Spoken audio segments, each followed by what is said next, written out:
Las autoridades aún están recabando antecedentes de este robo informático que afectó al Banco de Chile por un monto de 10 millones de dólares.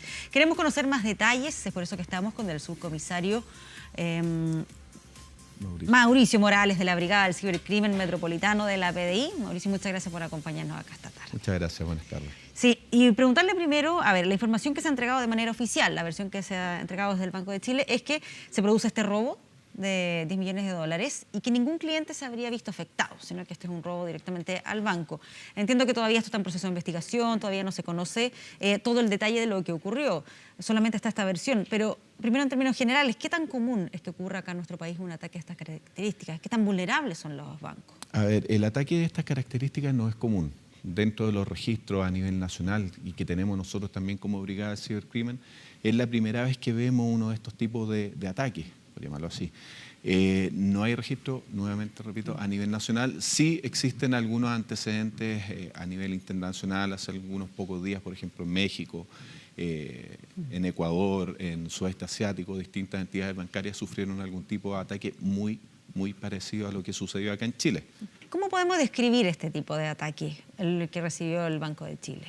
El ataque, en la dinámica principal de este ataque se sitúa en apuntar a servidores específicos o a servicios específicos del banco, no yendo directamente al sector de banca personas, por llamarlo así, al sistema donde operan cada uno de los cuentacorrentistas, sino que apuntaron a servidores que tienen ciertas aplicaciones y ciertos servicios en particular, que en este caso eran servicios SWIFT. Expliquemos lo que es eso, porque claro, alguien podría pensar, o se metió algún hacker, algún virus que pueda afectar directamente a mi cuenta como cliente, o tal vez esto tiene que ver con ingresar a las cuentas del banco. ¿Qué es eso de SWIFT? ¿A qué se refiere puntualmente? El SWIFT, para poder explicarlo a grosso modo, es un sistema interbancario internacional. ¿Qué quiere decir? Es un sistema que en la actualidad hay aproximadamente 11.000 bancos adheridos a través del mundo que buscan lo principal, realizar transacciones a nivel internacional para, por ejemplo, realizar un pago a proveedores en China, en Asia, etcétera, sin tener que pasar por un trámite más allá de una transferencia de fondos, sino que una validación simple con un código que se comunican entre ambas entidades bancarias. O sea, es una plataforma donde se realizan esas transacciones internacionales. Efectivamente. Por lo tanto, imagino que tiene una seguridad tremenda. Que se haya vulnerado eso, ¿quiere decir que estamos ante un hecho grave?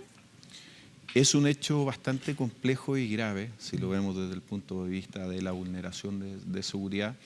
Ahora, dentro de este hecho también tenemos que tener presente que hay medidas de seguridad que se actualizan todos los días, y de estas mismas medidas de seguridad también existen contramedidas de seguridad, personas que están intentando vulnerar diariamente cada una de las alternativas que pueden tomar para prevenir este tipo de ataques. Sí, como decía al inicio, esto todavía está en investigación, conocemos solamente una primera versión de estos hechos, pero en términos generales, ¿qué es lo que pudiese haber fallado para que se haya visto vulnerado este sistema?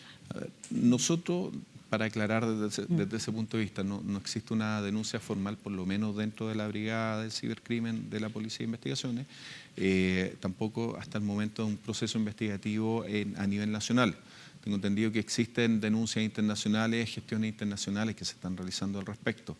Pero a nivel local, el banco no ha hecho esta denuncia como para que, por ejemplo, Cibercrimen pueda indagar qué es lo que ocurrió. Ante nosotros como brigada no, en la actualidad, hasta este momento no. ¿Y en alguna otra instancia local? Existen instancias, más que nada dentro de los procesos y los protocolos que se generan de acuerdo a distintas situaciones y que versan principalmente con las comunicaciones y la información que el banco debe entregar a la superintendencia de bancos e instituciones financieras. Y paralelamente, lo que ya es bien sabido también, ciertos comités que se llamaron al respecto para analizar la situación. Claro, pero lo que se refiere a la investigación propiamente tal, ¿es Cibercrimen la institución para hacer esas investigaciones o claro, hay otras alternativas? La Brigada del Cibercrimen es la unidad técnica especializada y profesional que se dedica a la investigación de delitos tecnológicos, de delitos informáticos, que en este caso correspondería. Sí, o sea, si el banco no hace esa denuncia, ¿lo podría hacer la superintendencia? ¿Podría solicitar Eso ella la podría investigación? tomarlo dentro de los procesos y corresponde a ellos determinar si se inicia algún tipo de investigación por parte de ellos también. Perfecto. Nosotros estamos abiertos a realizar cualquier tipo de investigación también. Ya, eso es lo que se refiere a la línea investigativa. Pero en términos generales, como decía, ¿qué es lo que puede haber ocurrido? ¿Cuáles son esos elementos a los que hay que estar atentos y que podrían haber incidido en que se produzca esta vulneración? Mira, dentro de todo sistema hay una frase que se repite bastante, sobre todo en el tema de la seguridad, que ni un sistema es infalible, ¿ya? Y el eslabón más débil dentro de esta cadena de seguridad, en muchos de los casos, es el usuario. En ese sentido hay que tener súper presente que en muchos de los casos, por ejemplo, al existir computadores que están compartiendo información a través de una red, usuarios conectados a una red local, hay ciertas instancias desde que un mismo usuario del banco pueda ejecutar algún archivo, pueda descargar algún archivo y genere alguna situación que ponga en riesgo la seguridad de las instituciones bancarias. O sea, puede ser algo tan simple como abrir un correo electrónico que venga con algún link. Claro.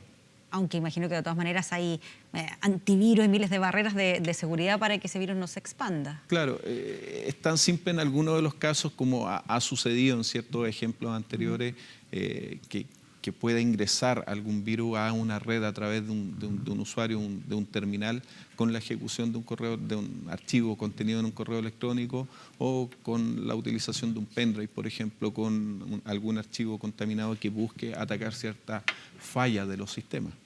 Sí, lo pregunto porque dentro de las explicaciones que se entregaron es que fue necesario desconectar gran parte de las estaciones de trabajo. Serían cerca de 9.000 estaciones de trabajo. ¿Es ese el único modo para evitar que se propague un virus? Porque fueron 2 días por lo menos en los que uno iba al banco y no se estaban haciendo transacciones en efectivo. Claro, que hay protocolos que se establecen, que se tienen que ejecutar por obligación, o dentro de los procesos también depende bastante de la estructura de la red, la estructura del funcionamiento del sistema operativo que tengan ellos, para ver cuál es la contingencia que tengan ante estas situaciones. Entonces, en este caso, claramente hay alguna medida, alguna capa que se trata de proteger desde ese punto de vista para evitar que se propague más allá de los servicios que ya tienen comprometidos en el momento.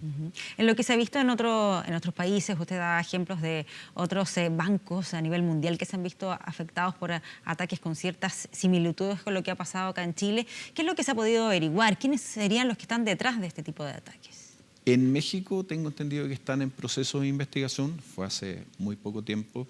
El resto del banco, según investigaciones y antecedentes que se poseen, existen ciertas bandas que apuntan al sudeste asiático, a países asiáticos, que se estarían dedicando a este tipo de delitos. Ahora bien, vuelvo a decir, dentro del proceso, por lo menos investigativo, que existe en Chile hasta el momento, no se ha iniciado algún tipo de averiguaciones.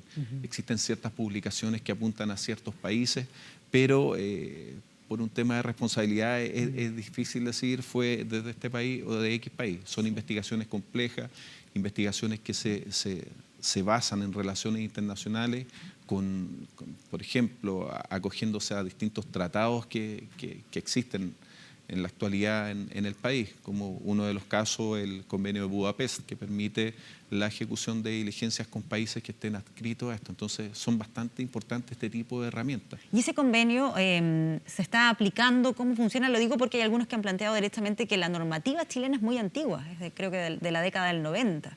Claro, en ese aspecto, y siempre se reitera, es bastante complejo trabajar en la actualidad con una ley que data del año 1993, tomando en consideración la evolución que ha tenido la tecnología, la evolución que han tenido los sistemas desde esa fecha hasta el día de hoy. ¿No se han hecho modificaciones de esa época? No existen modificaciones a estos 4 artículos.